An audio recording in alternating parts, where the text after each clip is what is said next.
Welcome to our next Bhagavad Gita lesson. Let's settle in with a slow, deep breath.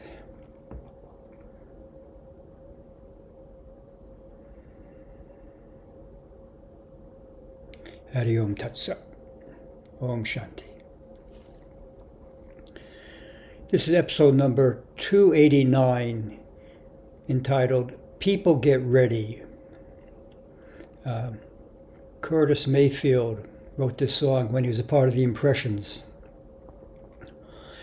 People get ready, there's a train a-comin'. You don't need no ticket, you just get on board. All you need is faith to hear the diesels hummin'. Don't need no ticket, you just thank the Lord. And we're on the 13th verse of the 8th chapter. Krishna says, when chanting the sacred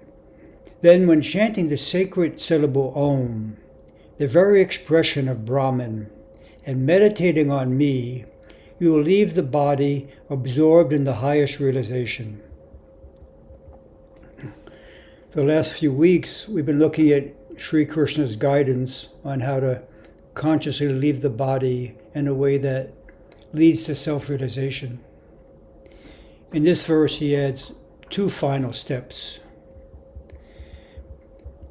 The first is the repetition, either out loud or silently, of the sacred mantra Om. If your mind is already quiet, you may hear that subtle sound that pervades all of creation.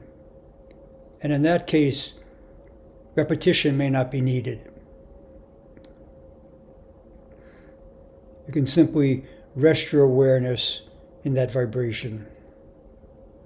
And while pure Om is considered the most powerful of all mantras, if you've already cultivated a strong connection to another mantra, that too can work just as well.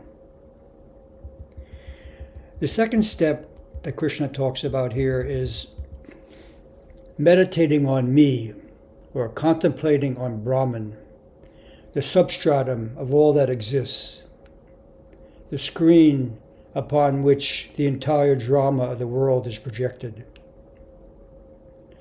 But how do we meditate on that which is beyond the mind's capacity to comprehend? My guru, Swami used to say, don't break your brain over it.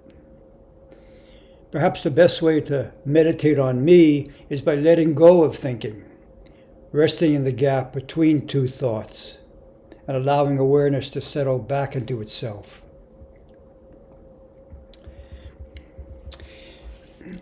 Will we really be able to follow all these steps listed by Krishna as our last breath approaches? It's asking a lot of ourselves.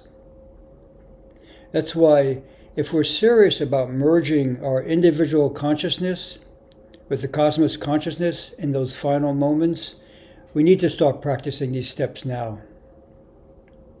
If we're already steady in our practice, they'll become natural when it matters most.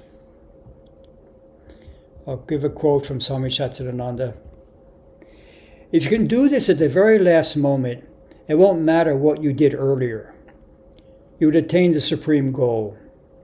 But the trouble is, you can't just do it at the last minute unless you're prepared. Unless you cultivate the constant conscious remembrance, you'll forget it at that important moment. For our reflection, if you're dying to start practicing the art of dying, we should get going. If we start now, then when we hear the diesels humming, we should get on board and thank the Lord. Somebody say Amen. Om Shanti, Shanti, Shanti.